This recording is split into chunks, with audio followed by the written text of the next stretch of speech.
Hello and welcome to the BCE Comics Pod. This is the weekly podcast where we read, rate, and review big collected edition comics. I'm your host, Nick Smith, and I'm joined by... Stojr from Stojr's Shelf, who's still adjusting his camera, apparently. It's all good. Nick? It's life is a series of adjustments, right? Yep. I'm okay. My cold's a little bit better this time, but life's fine. How are things with you, sir? Not too bad. I picked up those ROM Omnis, so I get to check out some 80s action figure comics that I've never tried out before. I flipped through one of them, and it feels a lot like Marvel Team Up in the sense that like ROM's just kind of got guest stars galore as he goes throughout the first 30 issues or so. So that'll be interesting. Still continuing with the X-Men read-through. This week, officially, Curtis's stuff ended. So the week we're recording this is going to come out a bit later. That's true. Yeah, the week that we recorded this, but we were talking about continuing that on a little bit. So we'll have some announcements on that soon, and what we're going to do there. But otherwise pretty good. How about yourself? Yeah, just fine. I mean, I feel like in some similar veins here, we want to talk about 80s action figure inspired by the He-Man movie that came out. I grabbed this thing from Dark Horse. It's the He-Man and Masters of the Universe mini comic collection. This thing, you want to talk about big collected editions. This is huge. These are the comics that came with the toys, which, I hadn't thought about He-Man in ages.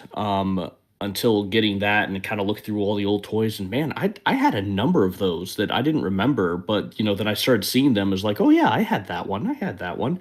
So been reading a little bits of that, a little bit of Squirrel Girl, and of course Batman. Yeah, I've continued on with the X-Men stuff. I'm caught up on Batman. I just haven't started the Excalibur run. That's the thing I have to get to next.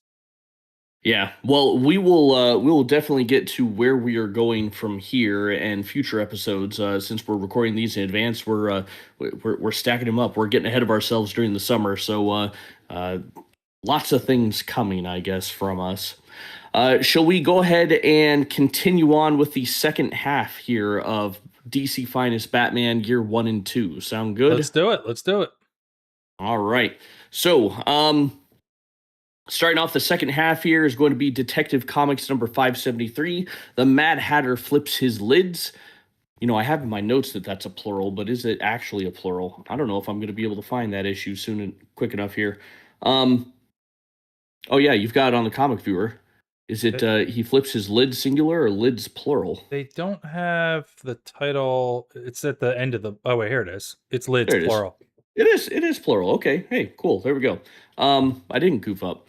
All right. Anyway, this is written by Mike W. Barr, art by Alan Davis and Paul Neary. We've given some background information on all those guys in our previous episode.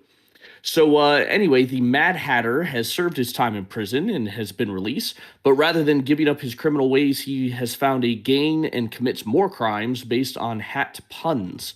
Will Batman and Robin follow up on clues, but ultimately set a trap by announcing Bruce Wayne is going to be entering politics, or in other words, he's throwing his hat in the ring.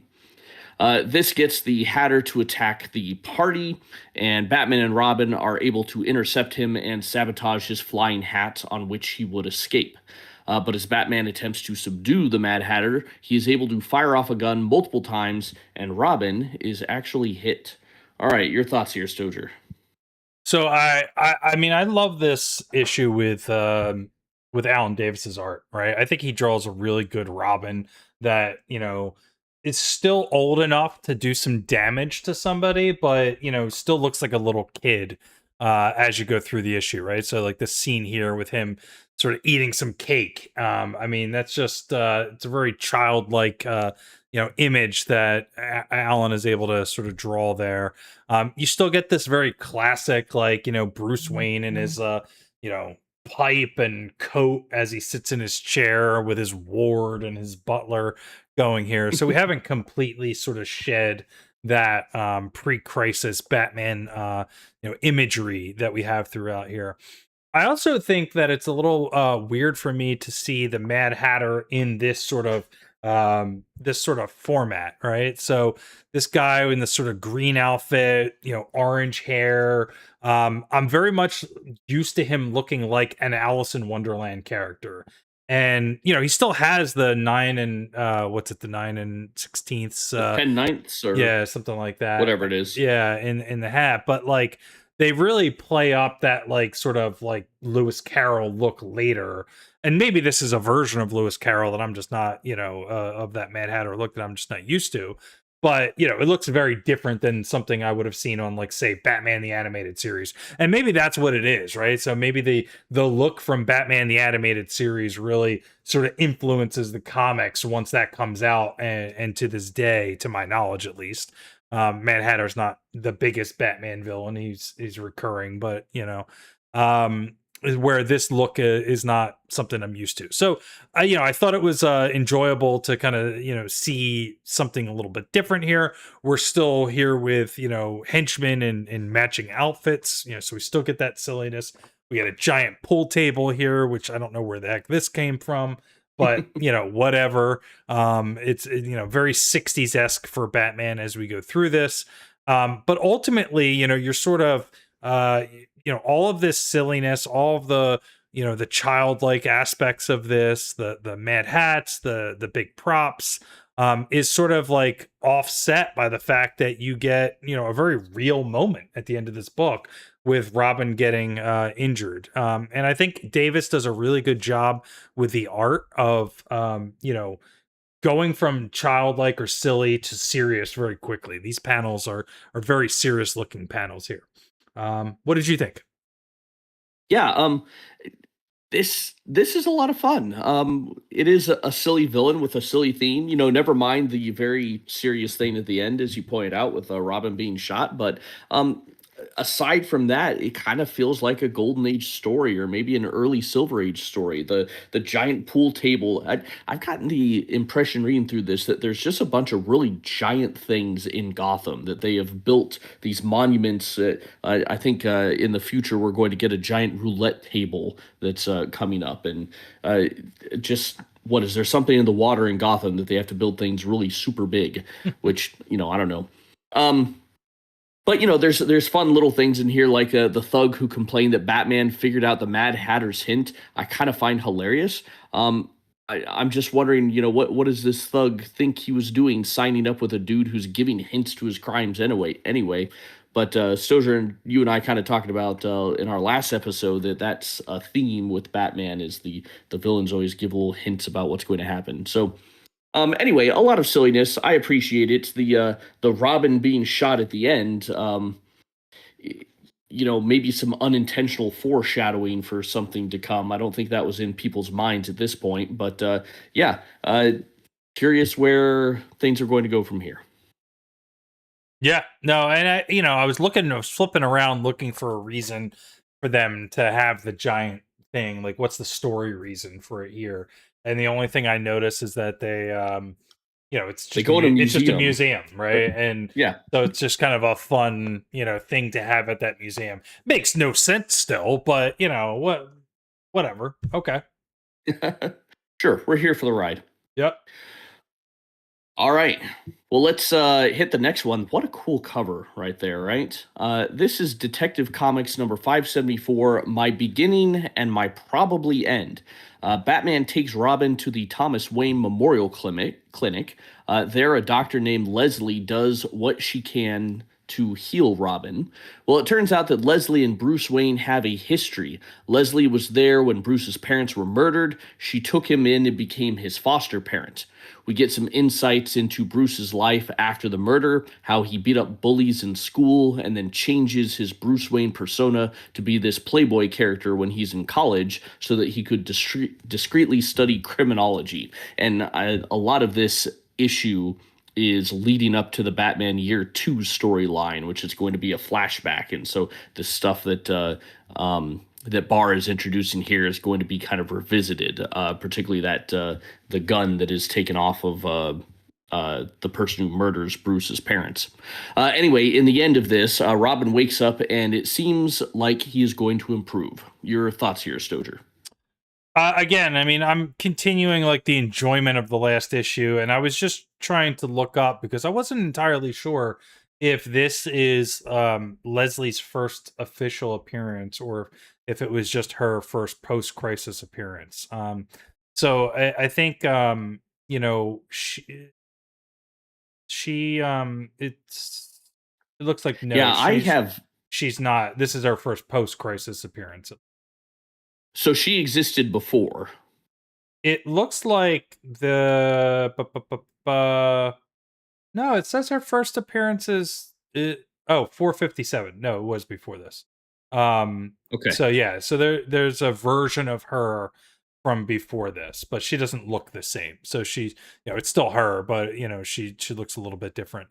But this is the version of Leslie that we get up until like present day, right? And there's some, if you look ahead and you read some books like there's a Batman crossover called War Games, and she plays a prominent role in that because a similar parallel to what we see here, where there's a part where the Robin gets injured in that particular storyline, and she's kind of fed up with Bruce then, with the taking in these young children and doing all this stuff. And I you look at this here and she's kind of giving him some guff, right? She's not intimidated by him, and she's certainly, not happy that she's bringing her he's bringing her a shot child to take care of. So this is a bit of like Batman's night nurse in the sense, from a Marvel Mhm. continuity of, somebody that he's gonna, when Alfred's not going to be able to stitch up the wound,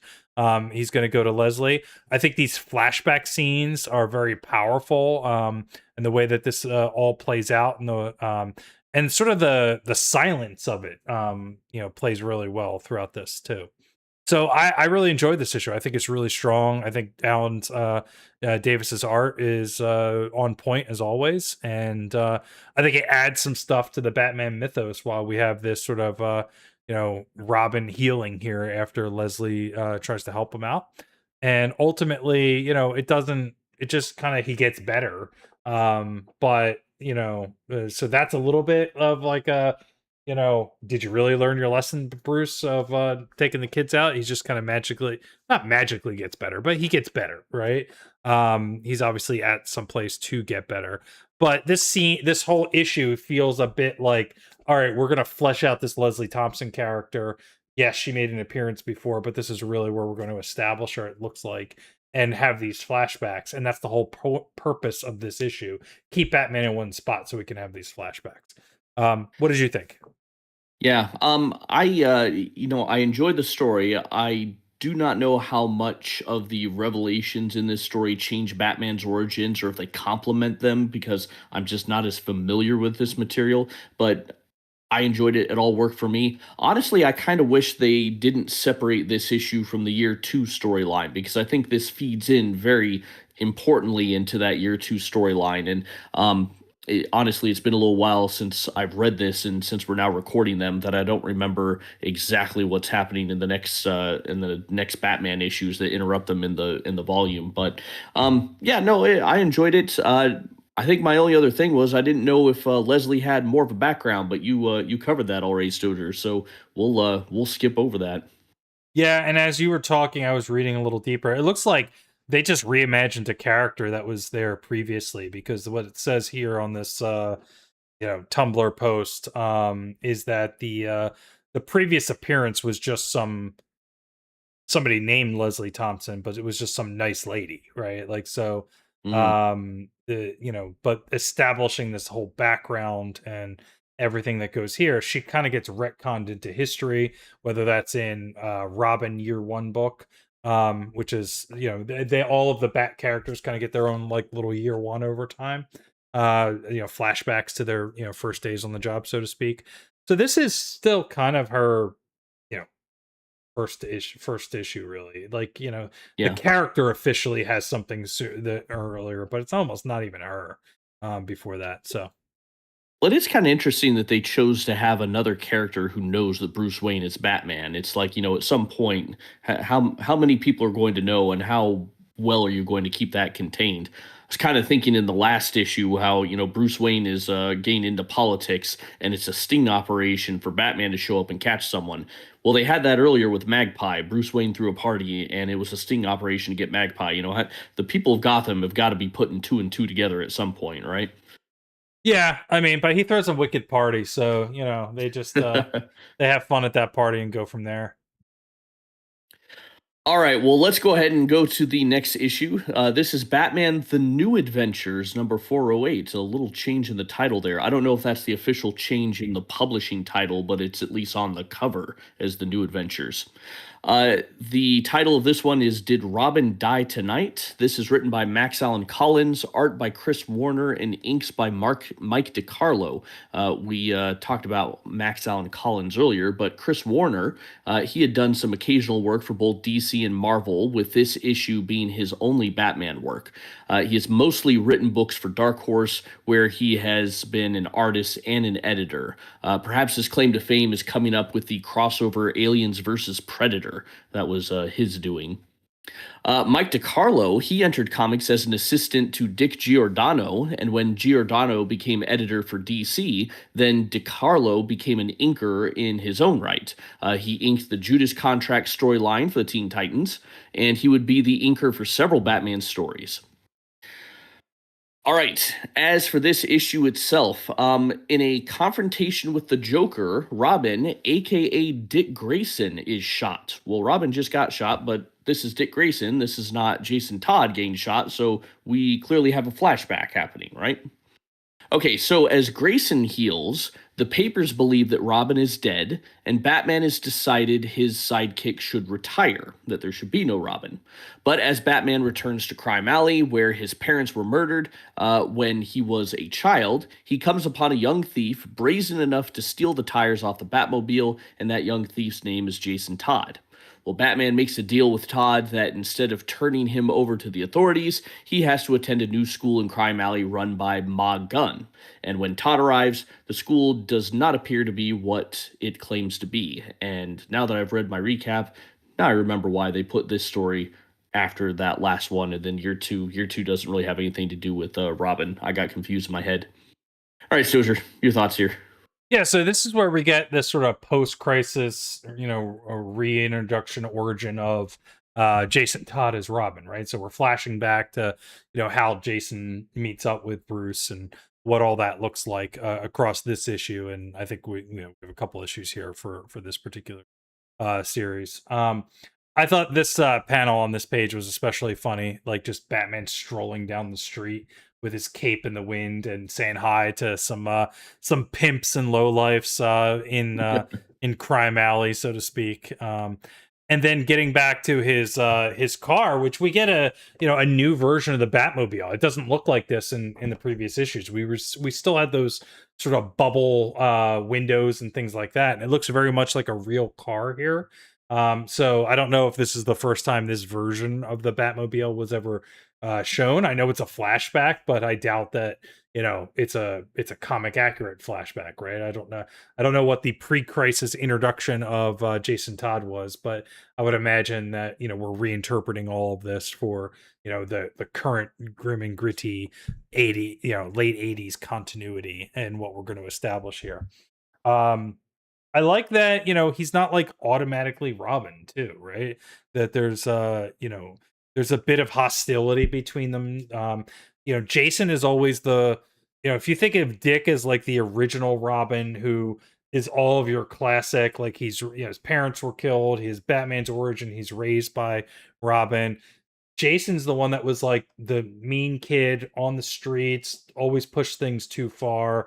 And Tim is the smart one, right? He's the one that that like figured out who Batman was all on his own and didn't need any of these things, right? And then obviously you have there's other ones, but you have what's his name? His son, Damien. But that's being his son is pretty much an origin there of in and of itself, and adding him to the Robin mantle. So this is really emphasizing that personality, right? We're starting to see like a difference between the way Jason is going to be versus the way Dick Grayson was. And we might have gotten like little blurbs of that before, but like any of the issues we read previously in this book, if I told you that that wasn't Jason, it was Dick, and this was told 20 years earlier, I don't know that you would notice a difference. But now we're going to start to put a little bit of that different personality in the Robin that's going to follow Jason for a little while until some things happen. What did you think? Um, you know, this one was a weird one for me. The twist of Ma Gun at the end was very good. I really enjoyed that. Otherwise, it seemed like a forgettable story, except that it was confusing as heck as to what was going on with Robin. It was not clear that this was both a flashback story and a retcon. Like it seems it's a retcon because with Dick Grayson being told that he has to leave being Batman's partner. Well, that takes away some of his agency when he chose to go solo, as we saw in the Teen Titans book. Batman's calling the shots now and demanding his retirement. So that's kind of a sad thing for his character in a way. And so I was confused by this one, and I did a little research, and you touched on this, Stoger. The impression I had is this is a soft reboot post-crisis of what's happening here. Not everything about Batman's history is being thrown out because Batman was a popular character, and the extreme popularity of the Teen Titans meant that we have to have an established Batman. He can't just start from the beginning, and he has to have a former Robin. And that Robin has to have joined the Teen Titans. So that's kind of what's happening here is we're not completely throwing Batman's history out because the impression I got when looking things up is they didn't actually reboot the Teen Titans because that was so popular. Mhm. It was like, and thus they had to be careful with how they quote unquote rebooted Batman. And And that won't the be fact that the it's sorry to interrupt, but that won't be the go last for it. time that happens. So when they reboot the New 52, it's somewhat of a soft reboot then too. For Batman. Everybody else gets I mean, Batman got a new issue number 1 just like everybody else for the New 52, but in 2011, Batman didn't get a whole new origin or anything like that in his new number 1. There was no, tweaking of the character in any sort of major way. It was, is just it started just started with a new number 1, and you start telling new stories, and he still had a whole stable of Robins and things like that, and if they needed to swap something out or fix something for some continuity's sake, they just that was adjusted as part of the universe reboot. But very similar to what's happening here is they'll retell the stories that they want to, otherwise everything else they're going to keep. Um, you just said he had a stable of robins. It made me realize we really ought to know what the collective noun for a robin is. Unfortunately, it's boring. It's a flock of robins. Yes. Um, Although apparently I'm just relying on the AI here. It says there are some whimsical words for bird collective nouns. They're sometimes called a blush, a round, or a worm. A round of robins. No, that's a Spider-Man story. Um, anyway, with this also being a flashback story, they didn't really give any indication of that, and that was also leading into my confusion. I've seen some suggestion that these kind of details kind of fell under the radar at this point because Denny O'Neil had just come back to DC from his stint at Marvel, and he was given the role of being the Batman editor, and he seems to be a little overwhelmed by the responsibility. I'm not confident about that, but that was kind of the impression I got when looking into things.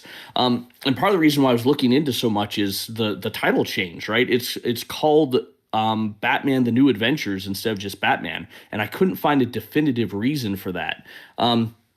And primarily the reason why I couldn't find a reason for that is that we have Batman the animated series, which also had there was another animated version called Batman: The New Adventures. So whenever you do a Google search, you just get the television show instead of what's happening here. So I suspect the title change is because of this soft reboot following Crisis, but I don't know that definitively. Yeah, it's funny that New Adventures of Batman the Animated Series is a soft reboot of Batman the Animated Series. They basically they wanted to just change the art style a bit, right? So Mm. it's basically a continuation of the same show. It's just season whatever, season 3, 4, whatever it is. But they they change the Robins out, if I remember correctly. They age Dick up, and he's Nightwing now. There's like a different look and feel to the show. So all the characters get a bit of a redesign, but it's the same show. It's just a soft reboot of that show. That's another superhero show that I need to go back to and watch again. I watched a bunch when I was a kid, Yeah. but haven't really in recent years. I gotta watch all those X-Men stuff first, though, I guess. Yes, yeah, the new season, man. We gotta figure out some ways to talk about it on here, because season 2 is launched, and as of the time of this recording, in about 5 hours, the next episode will be out. So Yeah, we'll. Man, I don't know what we can do. We'll talk about that later. Let's keep going with Batman here. All right, next up is Batman: The New Adventures number 409. Just another kid in Crime Alley. Ross Andrew and Dick Giordano take over on art. Some background here: Ross Andrew was born Radislav Androchekevich. I'm probably slaughtering that because I don't know Russian. But anyway, his parents were Russian immigrants who came to the United States just 1 year before his birth in 1926. When his family moved to New York, he would befriend fellow classmate Mike Esposito, with whom the two would often collaborate on comics projects. Well, Andrew briefly served in the military at the tail end of World War II, and he soon began illustrating the Tarzan comic strip, and he eventually began illustrating for DC in the 1950s, drawing some of their war titles. Well, in the 1970s, Andrew left DC for Marvel, and in a few years he became the penciler for The Amazing Spider-Man, during which he would draw the first appearance of the Punisher when Jerry Conway wrote the book. In fact, both Ross Andrew and Jerry Conway were chosen to draw the first Marvel DC crossover with Superman versus the Amazing Spider-Man, because they had both of them worked on both of those characters. Anyway, Andrew came back to DC in 1978. Dick Giordano began his career at Charlton Comics, and he worked his way up to being executive editor there. In 1968, he was hired by DC to become an editor at the suggestion of artist Steve Ditko. Well, Giordano would then bring some of Charlton's talents to DC, such as writer Denny O'Neil. Um, Giordano left DC in 71 because of a lack of opportunities, and he was essentially a freelance artist for a while. But he came back to DC in the 80s as an editor again, eventually becoming the vice president and executive editor in 1983. He would oversee the Crisis on Infinite Earths crossover and would occasionally do inking jobs, as we see here. yeah, Some nice I Ross just Andrew work there. I Whoa, yeah, what is that? it looks like there was a sort of a jokey. Oh yeah, gosh, that looks like the guy from Mad Magazine. The way he would draw out, I can't remember his name, Al Jaffe, when he would Yeah, draw people surprised. but you got to bring up, if you're going to mention the Superman Spider-Man crossover from back then. I mean, yeah, I'd be remiss if I didn't bring this up. And I can't believe that he would be 100 years old right now, or just about. And that we're talking about his art. He was such a mainstay on Amazing Spider-Man for so long. So Just realized I muted myself because I was looking him up. He died in 1993 at the age of 66. wow. Um, So yeah, man, that Spider-Man Superman crossover is like one of the few non-Amazing Spider-Man titles that I want to get the original of, because it was oversized, and so Mhm. Ross Andrews' art is just huge. They did a facsimile edition not that long ago, I think. Or maybe I'm Eh, just thinking of the Superman Muhammad Ali one. I might be Well, wrong. I mean, I don't know about the facsimile edition, but I know that they reprinted the omnibus. I think it's in there, right? Yeah, it should be in the DC Marvel crossover omnibus, but that is omnibus size. It's not Right. the treasury size that the original is in.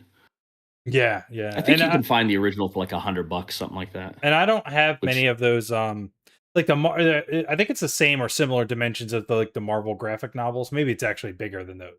But I think the treasury's bigger. yeah, you know what I'm talking about with the not a Marvel graphic novel, but the Marvel graphic novels, right? Yeah, yeah. The early original stories, I Yeah, thought I like had God one over Loves on my Man desk here, Kills, but and the yeah. first New Mutants, and things like that, because they're like square-ish, But those were printed on like glossy paper. So if you find those nowadays, they look great because they didn't fade or anything like that. So, Hmm. but anyway, back to Batman. Yep, back to Batman. Okay, so Ma Gun's school seems to be a school for criminals, which Jason Todd is just simply not interested in. In his own words, he just wants to quote boost what it takes to survive. So when Batman decides to check out Crime Alley again, and not on the anniversary of his parents' death, so not on the day where all the criminals are expecting him, he discovers another car has lost its wheels, and so he checks in on Jason and learns about Ma Gun and a planned museum heist. And so Batman decides he needs to stop Gun and her student criminals. Well, as Batman disrupts the museum heist, Jason Todd joins and helps out, leaving the two to exit the scene together and for Batman to declare that Jason is his new Robin. A little presumptuous there, but nonetheless, that's how it is. Your thoughts here? I mean, he's a street rat, right? This is his like Aladdin that he's scooping up. So what other choice does he have but to be his Robin and risk his life all the time? Wait, Um, wait.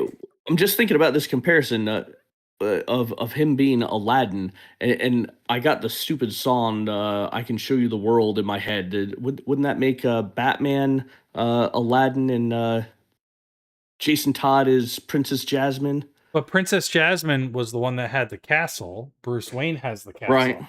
So in this analogy, Bruce is Jasmine. Alfred must be The the tottering old tiger, dad. or the dad. Yeah, the dad, and Robin is Aladdin, right?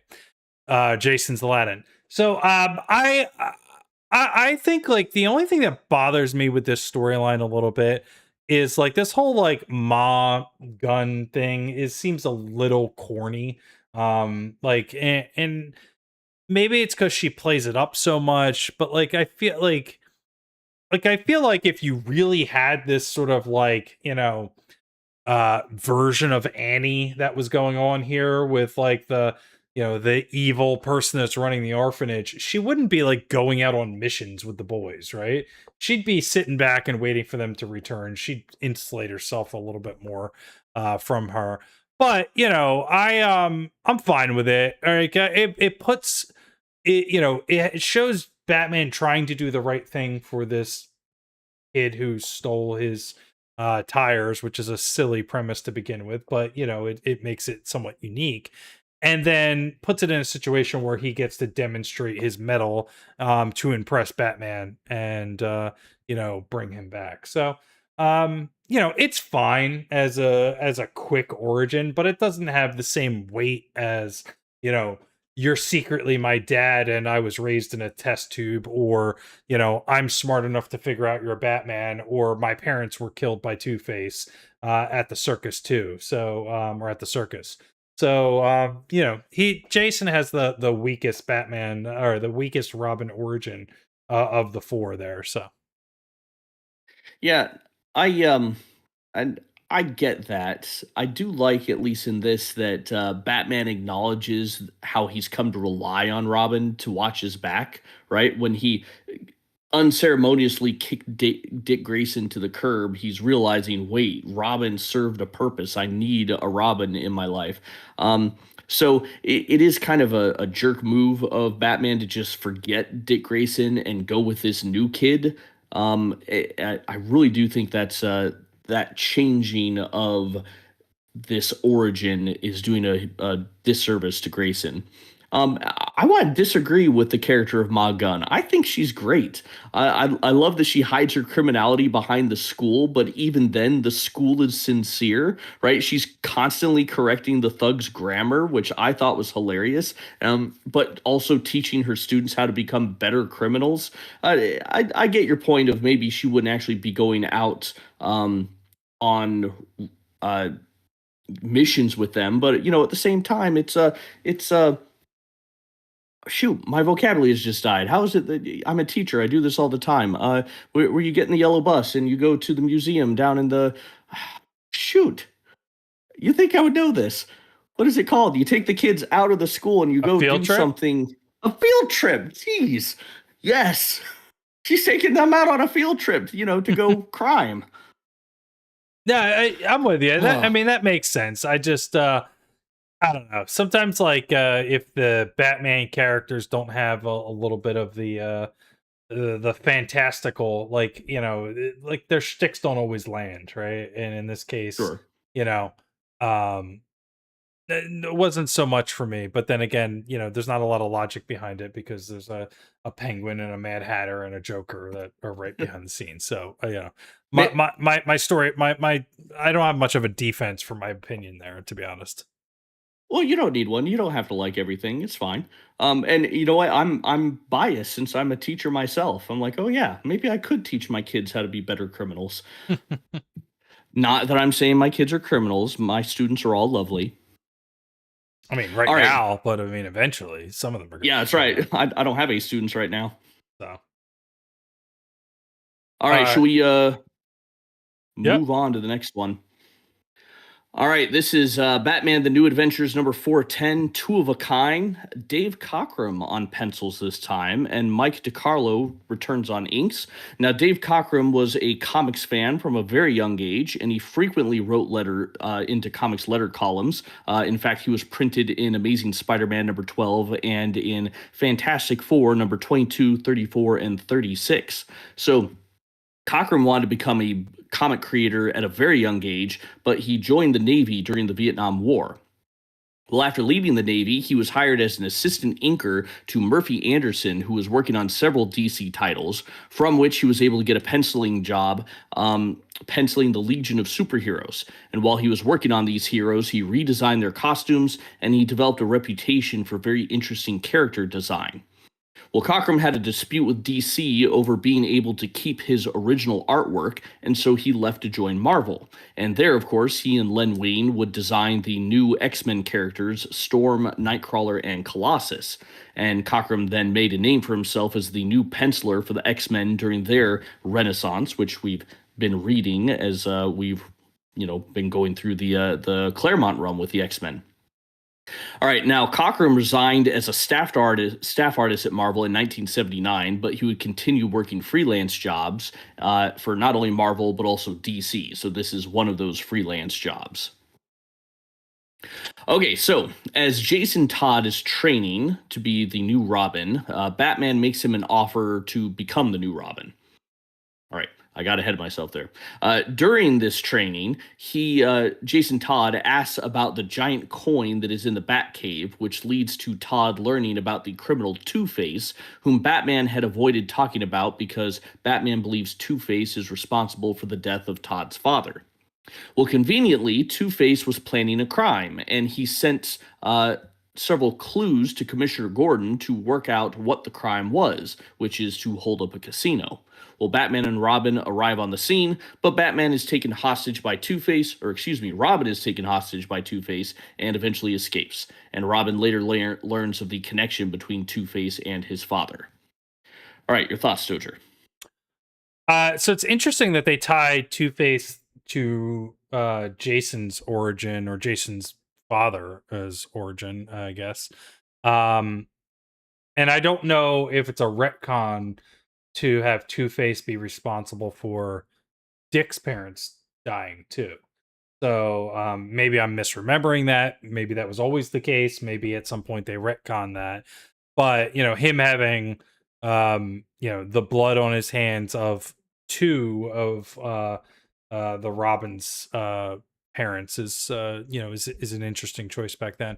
The art is pretty decent. Like, from a standpoint of, like, we just get used to Alan Davis on a lot of this stuff. This isn't worlds away. At least, like, for some of the images of Robin as we look at this and what he looks like.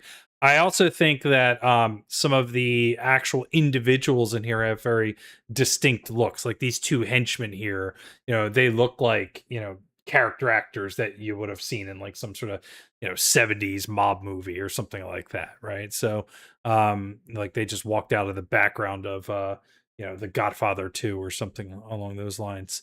I also think like the casino stuff here is pretty cool looking. It reminds me of we can't get away from the giant roulette stuff. I think you mentioned that was Yep. coming earlier, but this like this scene out here with all the lights, this looks like Vegas, right? Like the what is it called? Like the old strip in Vegas, like not the main Yeah. strip, but the like the what the Fremont Street is that what it's called? or the actual strip?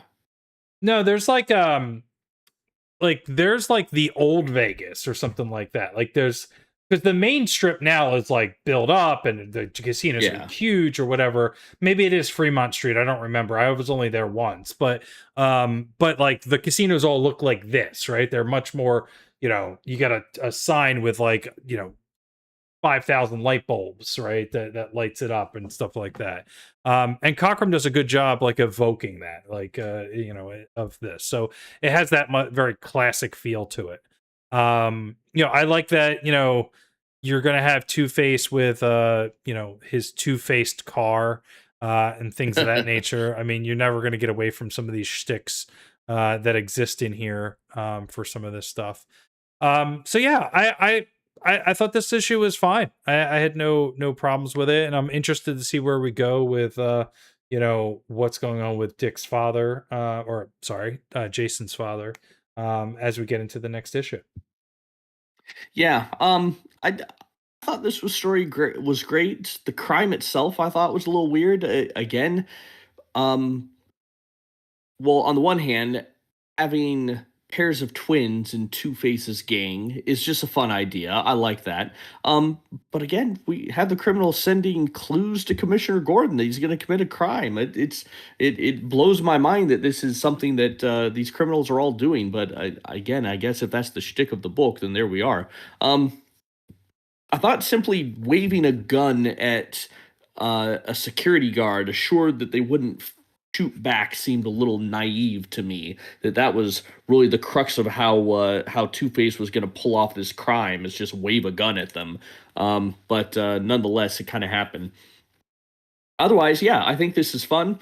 I already talked about the giant roulette table, as you mentioned, Stoger. It's weird.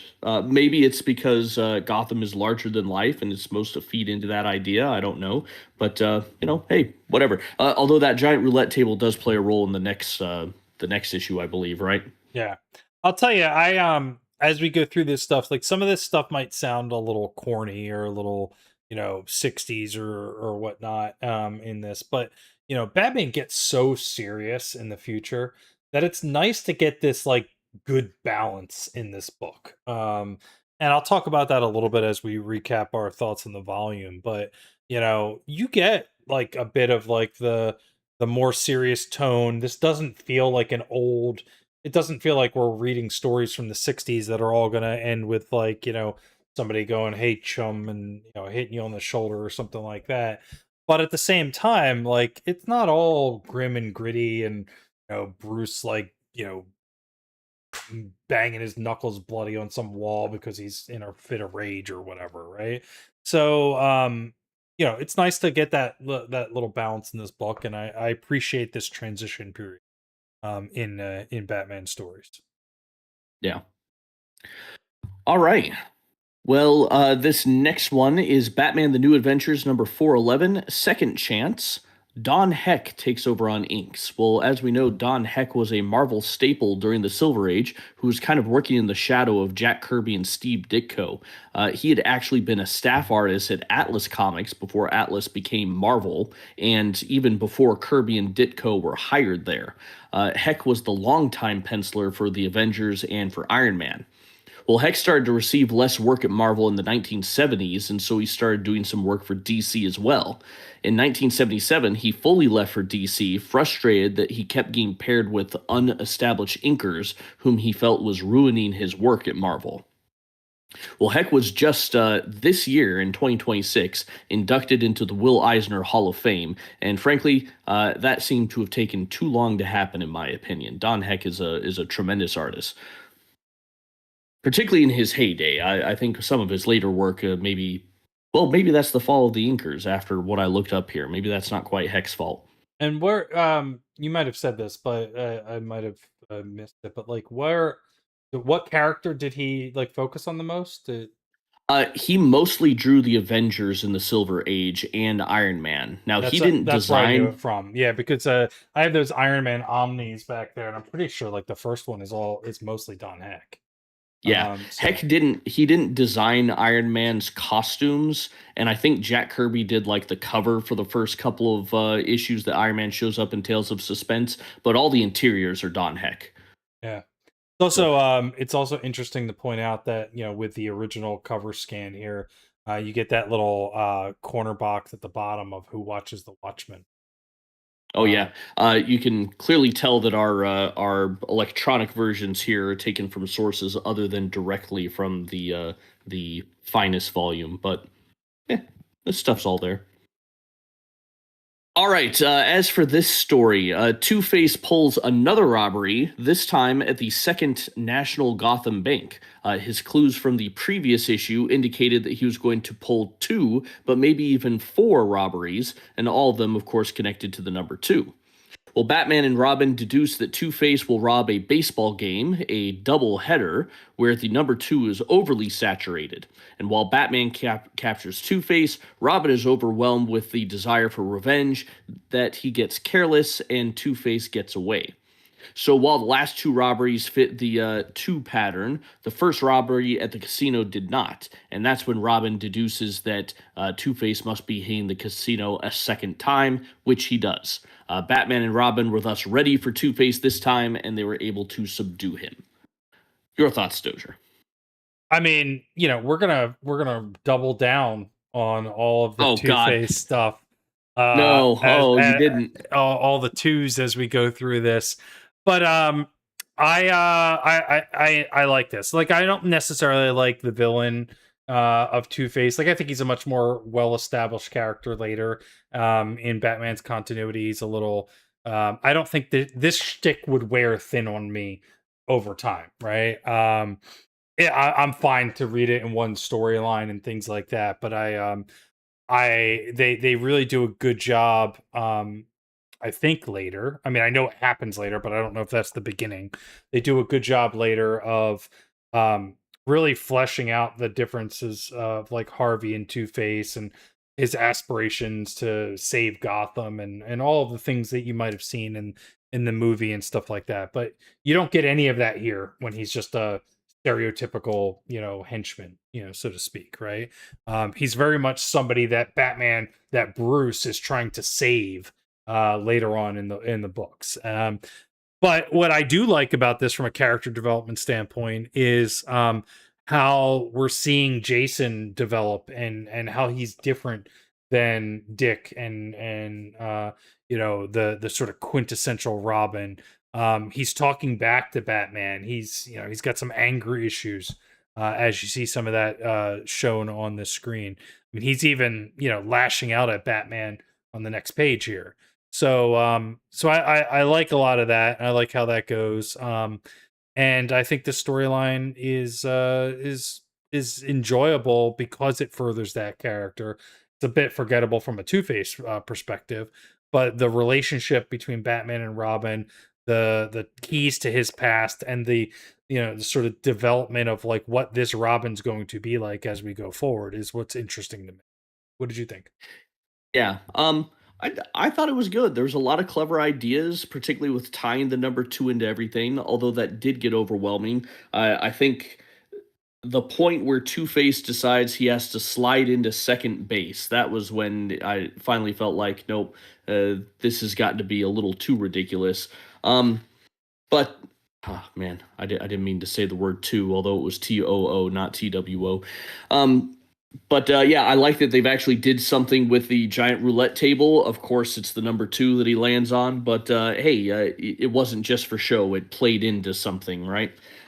So yeah, this is fine. It's fun. There's a lot of cleverness here, and I'm here for it. I don't have the history with Two Face as a villain that you do, but he seems an interesting character, particularly if I take in the remembrance of what Frank Miller did with him in Batman Year One, right? In that background, he's cartoony in this issue, but that's okay. Yeah. And he's left seeing double at the end of the so Oh God, of course. I think I may have missed that, or maybe I blocked it out of my mind. Maybe I forgot. All right, let's keep rolling. Batman Annual number 11. This is the A story. Do we have more than one story? I've forgotten. Yeah, A story is Mortal Clay, written by Alan Moore, art by George Foreman. I feel like I need to pause for a moment. We've had a lot of different creators in this volume, which kind of suggests that maybe this is an era of turmoil for Batman, that there's no consistency. Now, granted, we do have two different books, right? We have Detective Comics and Batman. So naturally, we're going to have more creators than usual. And in an annual, we will normally have a different creator than the normal team. But it sure seems like we've got a bunch of different guys coming in here and working on Batman at this time. Yeah, there are some consistent runs by specific artists and writers um during this time period. But we might be, I don't know if we're right before that or right after that. So from that point of view. Yeah. So like Brayfogel, for instance, I think is like there was a bunch of trades that I think were for him. So he's not somebody that just on one or two issues for like he had a whole run on Batman or Detective Comics. I don't know which. hmm Well, anyway, for this volume, again, written by Alan Moore. Alan Moore is, of course, a powerhouse in comics, having grown up in England in relative poverty and working firstly in the British comic scene. Moore wrote extensively for 2000 AD, the magazine 2000 AD, and he was hired by Marvel UK to work on the Captain Britain comic with artist Alan Davis. Well, his work for the magazine Warrior led to two outstanding works which helped rocket him to fame. One was V for Vendetta, and the other was Marvel Man, which would later be retitled Miracle Man because, of course, Marvel Man, the Marvel Comics had an issue with that name. Well, Moore's work on 2000 AD got Len Wein's attention at DC, who brought Moore on to write the Saga of the Swamp Thing. And at DC, he would write a number of standout works on Superman and Batman titles, never mind what is often considered one of the pinnacles of the comic medium, which is The Watchmen. As for our artist George Freeman, he is a Canadian artist whose early works would include Captain Canuck. That's one of those books that I randomly had a few issues of in my comic collection. I don't know how it happened, but yep, I read some Captain Canuck as a kid. He did some work for both Marvel and DC here and there throughout the 80s, and in 1991 he co-founded the colorist studio Digital Chameleon, which was one of the first studios to take advantage of computerized coloring in comics. All right, so in this story, Clayface has made a home for himself in a department store because the woman he loves is a literal mannequin who lives there. Well, we get to see his crazy obsession with this mannequin and his separation from reality, and it grows to jealousy as the mannequin is moved into different departments and as other men handle her. Well, when a security guard takes a scarf off the mannequin, Clayface kills the guard, thinking that he was having an affair with her. And when the guard's body was found, Batman was called in to find and confront the killer. Batman is able to eventually get Clayface to surrender, and he is then placed in Arkham Asylum. All right, Sojir, your thoughts on the first story? I mean, I think Clayface is pretty horrifying in this. I It's not the Clayface that we know of later that is immortalized in Batman the Animated Series.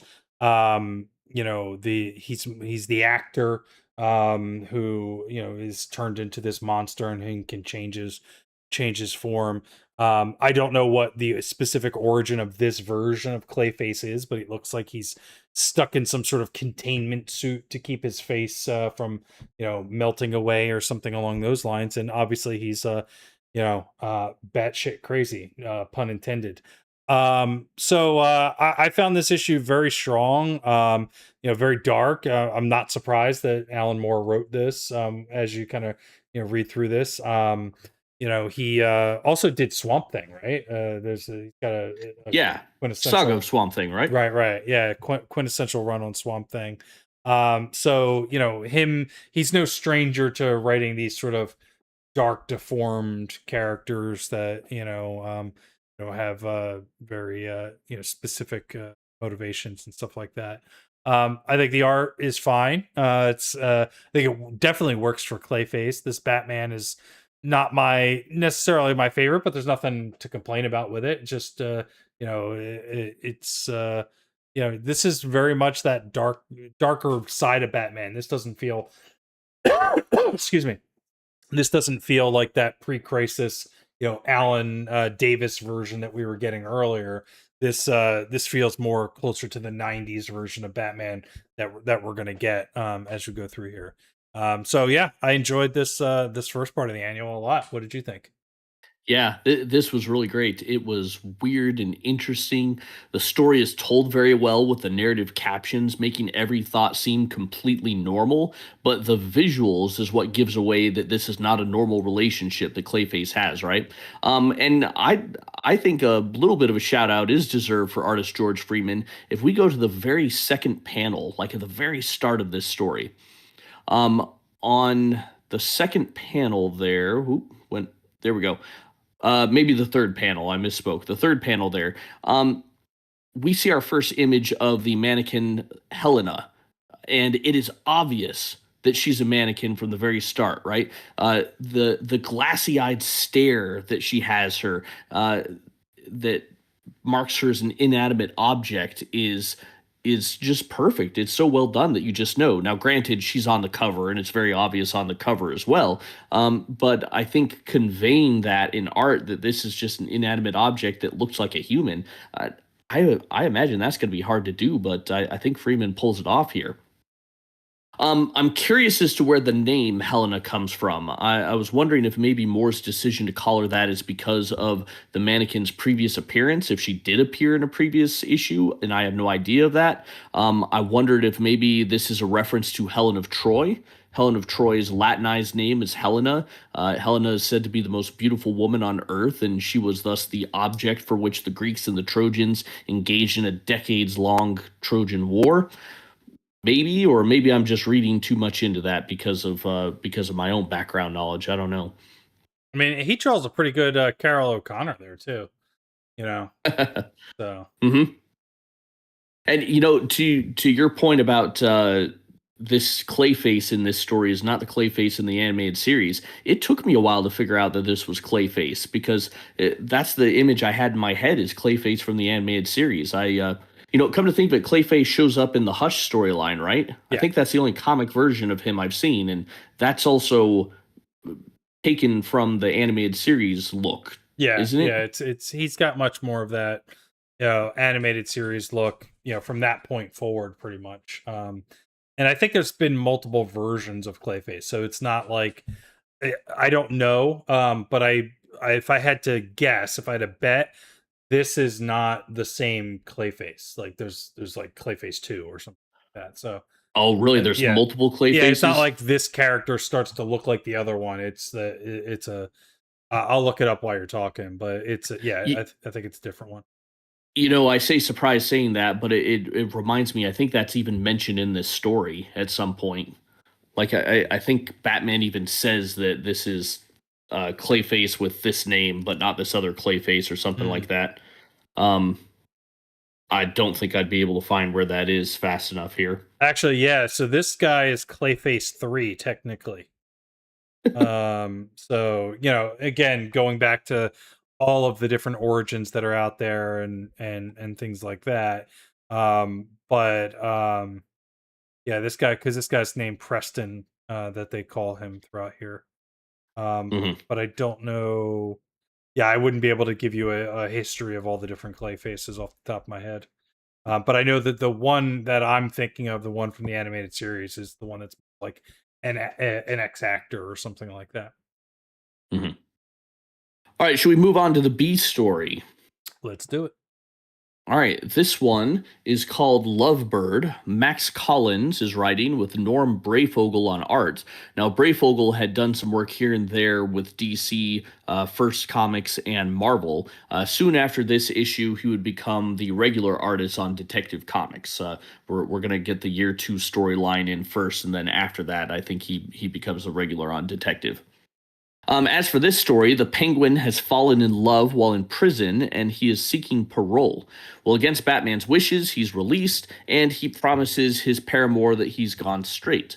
Well, he's also set up an umbrella factory, which he has heavily guarded, which naturally looks suspicious. So Batman and Robin invade the factory to find out what's going on. Well, it turns out the Penguin has violated his parole because he's been hiring ex thugs to work in his very real and very legitimate umbrella factory. Well, the Penguin goes back to jail, but this time Batman tries to convince the parole board that he should be let out again because, well, he was actually trying to do a good thing by employing these thugs. All right, your thoughts, Dozier? I this is a weird one for me in the sense that like I like the story. It feels like the way that they've portrayed Penguin in the more modern sense, but you're looking at this very 60s version of him, right? So this is, I believe, well, this is definitely before Batman Returns. So we haven't had that Danny DeVito kind of look really like impact the way the Penguin's going to look for a very long time. We're still getting that very 60s look where he's got the, the top hat and the tails, of his jacket and things like that. But the concept of him like going straight and whether he's got a legitimate business where he's doing crime under, behind the scenes, feels like the way that they portray Penguin from a certain point in time, let's just call it the 90s forward, in the sense that, like, he's not necessarily like running around robbing banks. He's got the Iceberg Lounge. He's got, he's a fixture in Gotham who's obviously still tied to the underworld and still doing nefarious things. But, Batman's less likely to be able to just punch him and throw him in jail. He's, because you got to prove it, right? He's not doing anything obvious. And this feels like it sets a bit of that up in the sense that, like, he leaves and, it's a little bit horny in the sense that he falls in love with this woman and he's doing it for love and things like that. But he is, this sort of sets up a bit of that status quo, I guess is the word I'm looking for, that we'll get later. So that felt very familiar and was interesting to me, and even to the point where, Batman is somewhat fooled by it, and that he's tries to speak for him at the end of the issue, as you pointed out. And look, maybe in this sense he has very real intentions of going straight, in this particular annual. Later on, obviously, he's still doing some naughty stuff behind the scenes. So what did you think of this Yeah. B story? Yeah, I took this one to be that this was a sincere him going straight. Where he technically committed a crime is he violated his parole by hanging out with thugs because he hired these thugs, but he was trying to do a good thing by hiring them, right? Mhm. But I thought it was a fun little story. I think the turning Batman's goals with the parole board on its head is an interesting change. It kind of illustrates how more information and a person's intentions can mean a great deal to one's perception of someone, right? Batman adamantly against the Penguin getting out of jail, but then at the end he's like, no, wait, we ought to let him go. Let him run this umbrella business and hire some people so that they're not criminals anymore. They're actually doing a job. So I thought that was good. Um, I like Brayfogel's use of airbrush inks on some of the backgrounds that give it this kind of gritty feel, but at the same time, it has a silly cartoon feel to it as well. Like the airbrush background on the splash page to begin is again gives that sense of grittiness right there. But yeah, he's wearing that ridiculous pinstripe. Well, it's not a pinstripe suit; it's a prison suit, but one that is a tuxedo cut made just for him, I guess. But then also at one point there's that panel that's heart shaped when he's smooching his lady love, and there's a little cupid on top of it. It's it yeah right there. It's got that cartoony feel to it, which is fun. I don't mind that. It's one heck of a schnoz too. The nose plays. So Yeah, he's got to be careful where he points that thing when making out with his lady. He could put an eye out. yeah. Do you so that I threw in a little movie reference there that I doubt you get, but did you ever watch Oceans any of the Oceans movies? The Oceans 12, Um, Oceans 13, any of that? I did see Ocean's 11, but it was a long time ago and I Yeah. don't remember it. So in I think it's Ocean's 13, because I think Ocean's 12 they're in Europe, and Ocean's 13 they're doing something in Vegas again.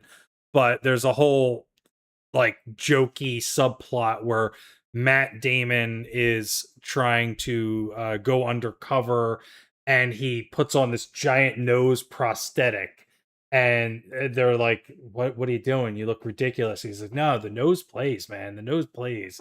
And it looks, it's not this exaggerated, but it's pretty close. So, you know. So Okay. anyway. Well, I'm sure for a good portion of our audience that was hilarious, but yes, it went right over my head. I have no idea. All right, should we go to the next one? Let's do it. All right, Stojr, I'm going to ask you not to move away from this slide just yet because I've got another slide after it that we're going to need to look at here. Gotcha. Okay, so this is Detective Comics number 575, year 2, part 1. This is written by Mike W. Barr, pencils by Alan Davis, and inks by Paul Neary. Now, this is the only issue in the year 2 storyline that Alan Davis and Paul Neary do the art. And Davis leaves the book after this because of editorial interference. As you can see on the cover, Batman has a gun, which we know is something Batman doesn't use. Now, we saw the last time we looked at Detective Comics that this gun is supposed to be the one which killed Bruce Wayne's parents. Okay, now here's where the editorial interference comes into play. Stojr, if you want to change the next slide there. The image on the right is the original cover that Alan Davis drew, and the one on the left is the changed one that editorial demanded. So, when Alan Davis drew this book, Barr had asked Davis to draw the gun like a Mauser C96. That's the gun on the right, which Davis did. But after finishing the issue, he saw the proofs of Miller's Batman Year 1, which showed the gun which killed the Waynes as being much smaller, the gun that you see on the left.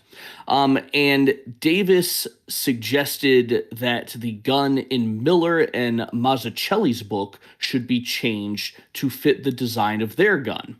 The gun in Batman Year 1 only appeared in 2 panels, and so it would be a quick change, whereas this gun was rather central to the plot in Batman Year 2. Now, the source I looked at said that Davis had drawn the gun like this throughout Detective Comics number 575, but I wonder if my source actually meant Detective Comics 574, because in 574, the gun shows up a lot more in that issue than it does in this issue. Mm-hmm. In 575, the gun only shows up on the cover. It is much more visible, much more prominent in 574. Obviously, this is not the only thing that leads to Davis's departure, but it seemed like this changing and this forcing him to change the gun was kind of the last straw. If we add on to that, Chris Claremont had been trying to get Davis to go to Marvel and draw the X-Men, which of course at this time the X-Men are reaching more and more heights, and so Davis left to do that. And as we talked about before, Davis and Claremont would then soon launch Excalibur together and do that comic together. So this is the gun that led Alan Davis to leave DC, essentially. Okay. All right, as for the story. Let's see, where are my notes?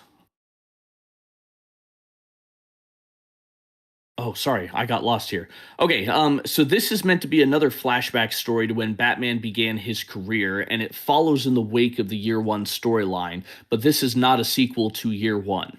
After the success of the Year 1 storyline, DC basically just slapped the name Year 2 onto the story. So the beats that we saw in Year 1, like giving the different dates and so forth, we don't get that here because that wasn't what this was supposed to be. I've seen somewhere that Barr had said that the story is 75% a revamped origin story that he had pitched to DC, which DC rejected when they did Moore's Year 1. So this was meant to be, 2 different new origin stories, and this one had to get changed. Now, DC also reprinted this storyline in a graphic novel with a one shot story called Full Circle, which apparently adds a lot to the story, but we don't have included in this collection, nor have I read it personally. And you can kind of see with what you've got there, Stoger, that I think what we have here is a reproduction of at least part of that graphic novel and not actually the individual stories. And that tracks with what's actually in the DC Finest.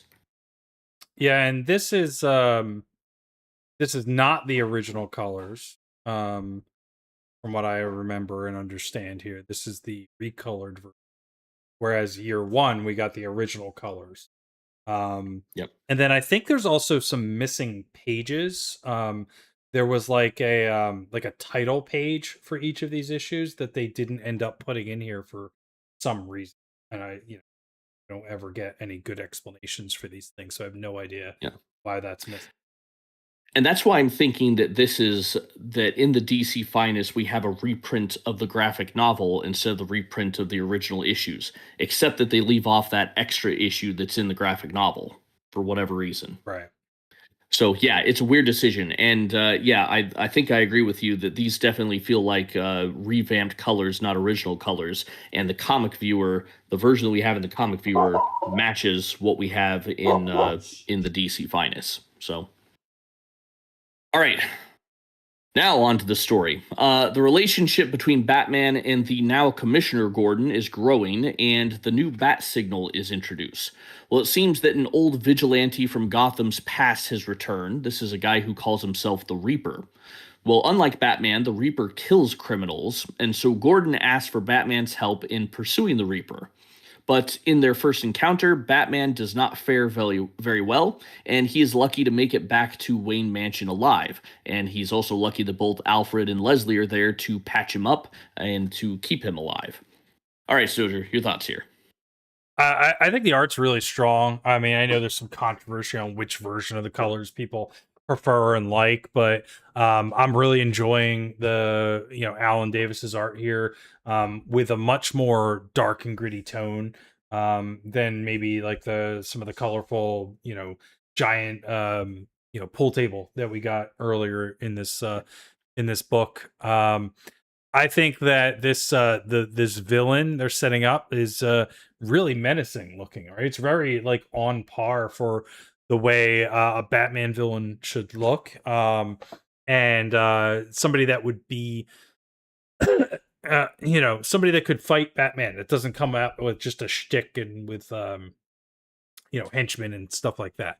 Um, and it's no wonder that they borrowed heavily from this storyline for the Mask of the Phantasm animated movie from the 90s. So this was Mask of the Phantasm, if you're not familiar, is basically a Batman the Animated Series, direct to, I think it might have been in movie theaters, but it was basically a direct to video movie. It was one of the first animated movies for Batman, and there's been a whole long lineage of, to this day they still pump out DC animated movies over the course of you know over the course of time. And the Mask of the Phantasm is very widely respected in how well the storytelling is, and there's a lot of beats that they take right from this year two stuff as we go through here.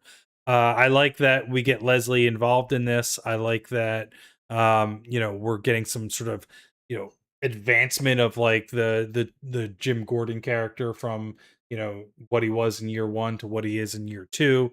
I think all of this plays really well, and I really enjoyed this. Like it got me hooked, right? And that cover with Batman with a gun in his hand, it's going to grab your attention to say the least. What did you think? Yeah, yeah, that cover is so unusual, and he's just standing there with the gun. Yeah, it definitely catches your eye. I was curious about the character of the Reaper, and so I did a little looking up on him, and I saw that there was a character called the Reaper that existed in 1971, and I get the impression that this one is not related to the Reaper that from 71, right? We've got two different Reapers, other than having a shared name and the use of scythes and a penchant for killing. But of course, if your name's the Reaper, what do you expect? So all of that would seem appropriate. The fact that this character keeps yelling "Fear the Reaper" made me think: is this some inspiration from the Blue Oyster Cult? Don't fear the Reaper. Maybe that was an inspiration. That song came out in 1976, but the mainstream revival of it that we think of it today from that Saturday Night Live skit, that didn't happen until the year 2000. So was somebody really sitting on a Blue Oyster Cult song for 14 years before coming out with this? I don't know. Um, but other than that little rabbit hole, I can't say I found anything too inspiring here, to be honest. While it's just the first issue and it's going to need a little more time, this doesn't this isn't hitting the same interest as the year one storyline did for me. It just seems to be another Batman adventure rather delving into the actual events that have been established and reinventing him. It's just kind of okay, all right, I'm here for this. Yeah, I think for I mean, it's not on par with year one, and I think by calling it year two, you set Set it it up up for for failure. disappointment. Yeah. Yeah. Um, but I think the year moniker is also a way to kind of really denote where Bruce is at in his career, right? Where he's a bit more of a novice than he was than he would be in current day, right? So you should expect that he's going to be making some mistakes or not be thinking the same way. So from that point of view, it makes sense. And I think like with the gun on the cover and with this last page, I think it's supposed to evoke that, this I don't know how much the gun that killed his parents has been brought into Batman mythos up until now and how often it's used. I know that they do this in different ways, and this gun will be as part of the mythos in different ways in the future. I know there's one iteration where um the explanation for the yellow emblem on his chest is to draw people's attention, is to like have a target to shoot at. um and the reason that he wants that target right there on the middle of his chest is because he melts down the gun that killed his parents, and he's got body armor behind that, and so if he gets shot there, there's extra protection, versus other areas where he's trying to be more flexible and move around. So, it's not the last time that they're going to evoke the gun, so to speak. Yeah, and I do kind of like the idea that it's Barr, right? That he's playing with of this is a young Batman trying to figure out how he is going to fight crime, and naturally it would make sense of, well, wait a minute, a gun could actually be a tool for this. It's kind of it's a crossing point for him. Is he going to be the vigilante that takes lives, or is he not? Right. So I think that idea is interesting. But this particular issue, just not much there. Mm-hmm. All right, let's go to the next one. This is Detective Comics 576, Year 2, Part 2. Todd McFarlane takes over on pencils, and Alfredo Alcala is on inks. We need to talk about both of these gentlemen. So, Todd McFarlane is another one of our superstars from the 90s who would be a co founder of Image Comics, and he's currently the president of Image Comics. Now, McFarlane was a big baseball and comics fan in his youth, and after he failed to get a career in baseball, he focused on breaking into comics instead. I recall seeing an interview with him or a talk that he gave or something like that, where he essentially flooded comic companies with samples of his works. And rather than getting disappointed by the numerous rejection letters he got, he started collecting the signatures of those letters because they were signed by some of the biggest names in comics, and that kind of kept him going. Um, anyway, McFarlane got a break drawing a backup story for Coyote, a title in Marvel's creator imprint called Epic, and this led to him getting work with DC drawing Infinity Inc., and then this short run on Detective Comics. So this is kind of early in McFarlane's professional career. From here, he would move to Marvel, where he worked on the Hulk with Peter David, and then Amazing Spider-Man, where he would introduce the character of Venom. And it's here when his stardom as an artist really kind of grew through the launch of Image and his creator-owned book Spawn.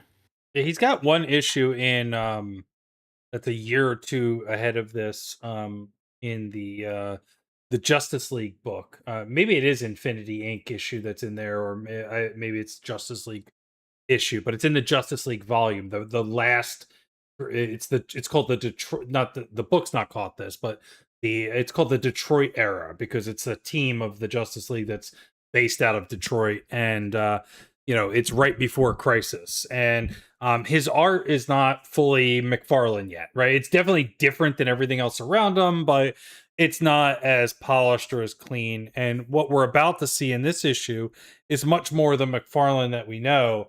I will say that the recoloring, the combination of McFarlane and the modern colors in here does kind of throw me off. I want to kind of, I have to look up what the original colors look like because as we get into this issue, and I'll flip to the next page just to you know give some context to what I'm looking at. I mean, this kind of looks jarring. Like it looks recolored, I guess is what I'm getting at here. Mm-hmm. And looks very different. So, but anyway. Yeah. Well, and I think part of this might also be related to the inks. So let me give you a little background on our inker, Alfredo Alcala. Stoger, you and I were texting, and I told you about this guy. Alcala was an incredibly prolific but inker. But unfortunately, stigmas about Filipino artists kind of prevented him from finding real success in American comics. Alcala was a Filipino artist who, of course, grew up in the Philippines. This was during the Great Depression, and in fact, when Japan occupied the Philippines during the Second World War, as a young child, he would ride his bicycle past these Japanese camps, and once he rode by them, he drew what he saw there when he was out of view, and he fed that information to the Americans. So he basically was a spy for the Americans in World War II. As he grew older, he became a rock star of Filipino comics. He even had a local comic magazine named after him. And like I said, he was prolific, but there was kind of his ethnic origin and being from the Philippines made it difficult for him to break into American comics.